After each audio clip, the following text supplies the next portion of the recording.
So, there is a arms race for AI right now.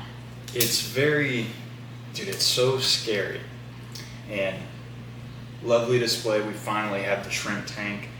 Not yet fully complete. This is my centerpiece, this is my love. I love this thing, and I hope to have this thing in many more videos because it's personally my pride and joy because I love these little guys and they just go about minding their business and they remind me to focus on the simple things in life. But I want to talk about AGI. Okay, there's a few things to get started with that. And so when I first started with AI, this was like the end of high school. AI was super important because it would give you text response, it would give you a quick answer, and it was finally to a point where all our information has been collated.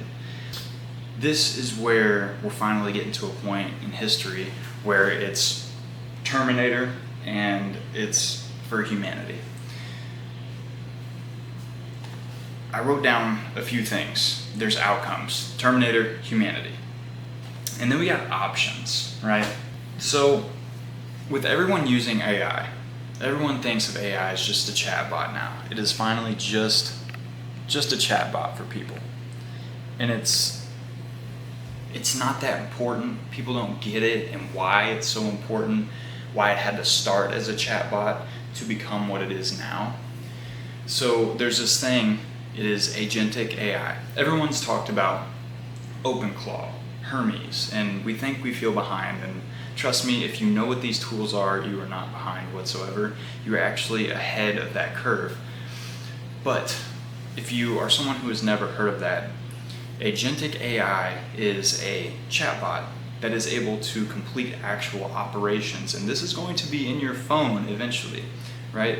Your AI will be able to manage your finances, your AI will be able to track expenses, it will be able to build apps on your phone, it can build websites, it can edit your videos, it will be truly autonomous. And so that's what's scary about it. And in the wrong hands, this is why people are so nervous, because these companies have multi-billion-dollar infrastructure, $30,000 CPU chips, these things that are huge, just servers, AI data centers. And you hear these things thrown around and you're like, oh my gosh, this thing's gonna get out of control. It kind of already is in the aspect of they're not releasing models anymore. It used to be to where these models are finally released. And when they release these models, they build off of them. And we were the product, right? We were the testing grounds to figure out, okay, how are we gonna build this? And who's gonna be building it? We built the AI infrastructure. The more you use it, the faster it is and the quicker it can build things. Now, it's agentic.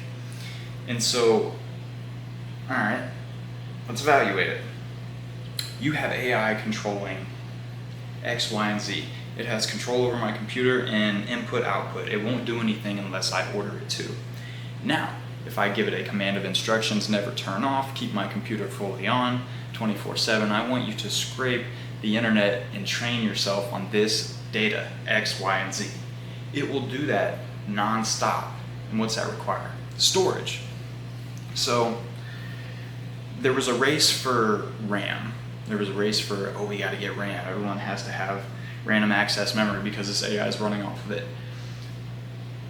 The key distinction of why there is so much fear is because there's not gonna be a limit to AI and the information that is out there. We're the limit.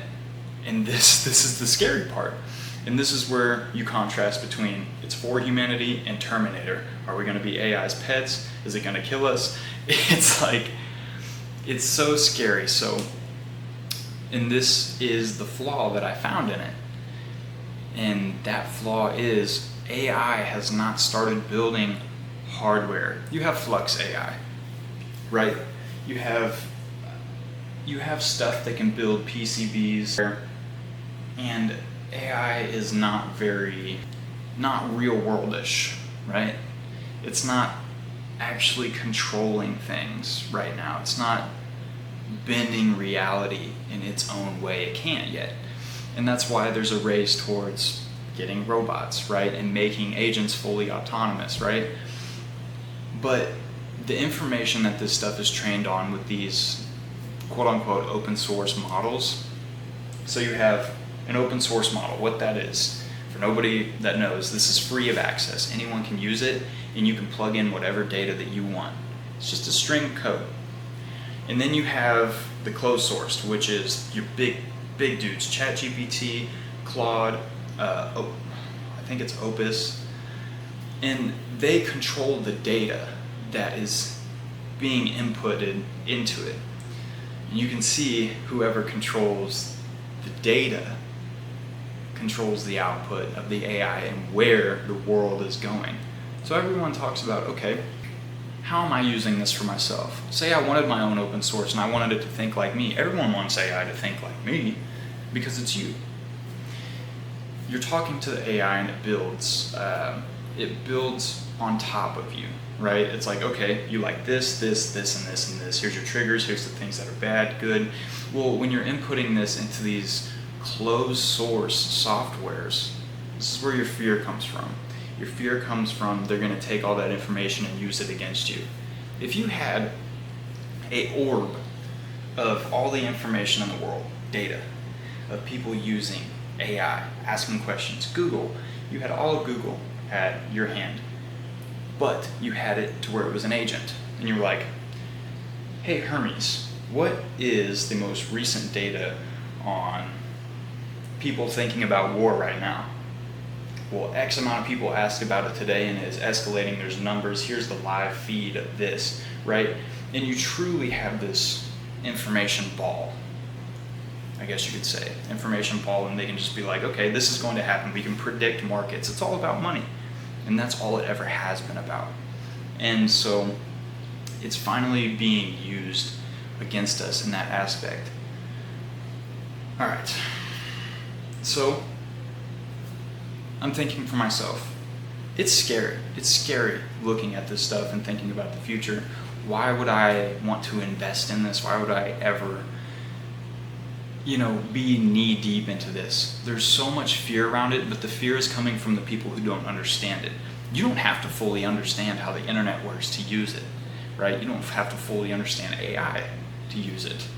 My argument against that is trust the people that are building it.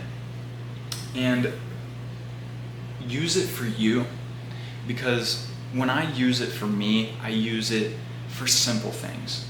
To take hardware that I built and code, right? I don't fully know C code, and I can code it and tell it to do certain things, right? Like an automatic fish feeder. I can have it dump a pinch of fish feed. I guess what I'm saying is you can build things with it and make it truly useful for your life. I can have it edit my videos. I can have it save me time. A lot of people realize that most of their time is encapsulated in doing repetitive tasks that they don't want to do. But sometimes that's what makes them human, and that's why they're so scared of clinging on to the job, clinging on to things that, make them human. That was their identity. When you strip these identities from people, when you take this, right? I have my persistent loop right here. I'm going round and round and round. I go to work, go to bed, go to work, go to bed, go to work, go to bed. I eat, I hang out with my kids. I do all these things that make me human. Remove work. Remove doing tasks like cleaning around the house. You got a robot that cleans around your house. You got all these things that are being replaced, right? And once AI truly replaces these things, this is my optimism. When AI truly replaces the hardship, the construction jobs, and infrastructure is built around AI, everyone, okay, there's another argument where people are talking per se. People are talking about AI cannot get under sink and wrench, and it can't do these things because it's not human. It doesn't have the ability to work with its phalanges. Okay, cool. What happens when we build our infrastructure around AI specifically, right? So when you're building your groundwork, you want to install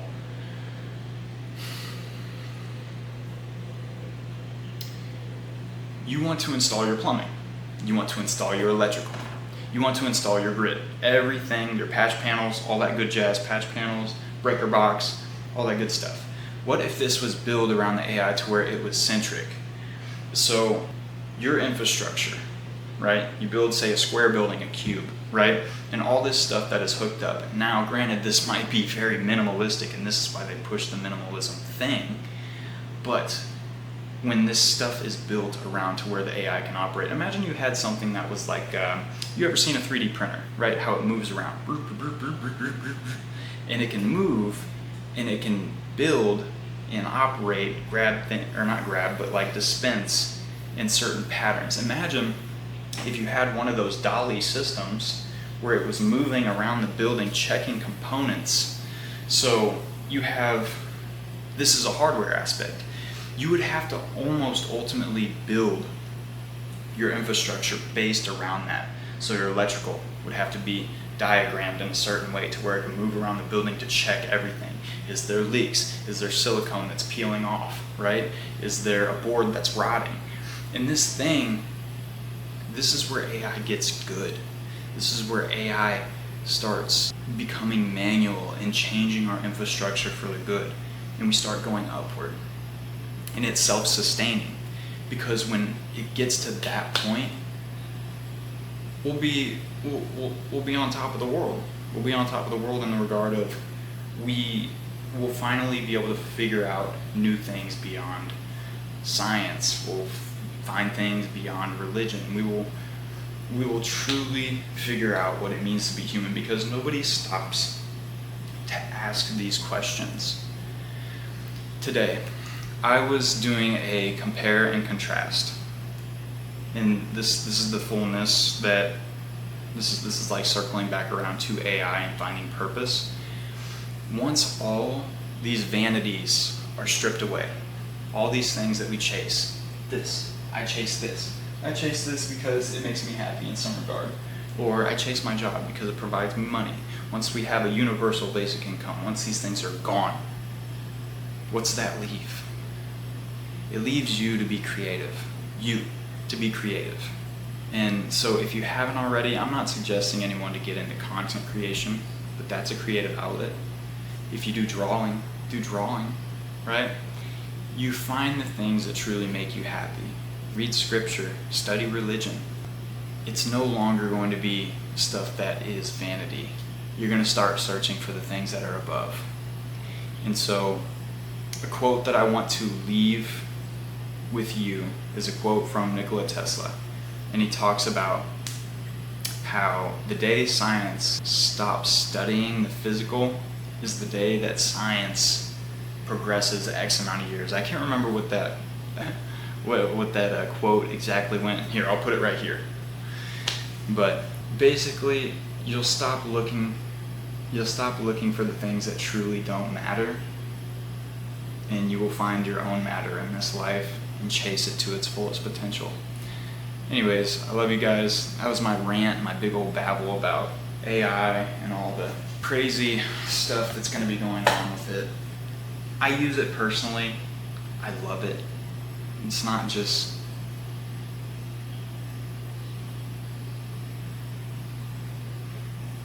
a tool anymore. It's finally becoming something. And we are on the curve of to where AI's progression is in that curve to where it goes, whoom. We're almost there. And I hate to say it, but personally, I give it a year. I give it a year before we start building for real things with it. And you're going to start seeing some crazy stuff. But anyways, I love you guys. It was good talking to you. Be sure to check out all my recent videos, just so you can kind of see the evolution of this channel and what I used to be, who I was at one point. And I think it's good to research how people were before they got to their present moment, because everyone has a story and it's important to research those people's stories. Not dig into their life completely, but to just examine people, right? Because people need people and people need to love people. And I want to leave you with the Bible verse.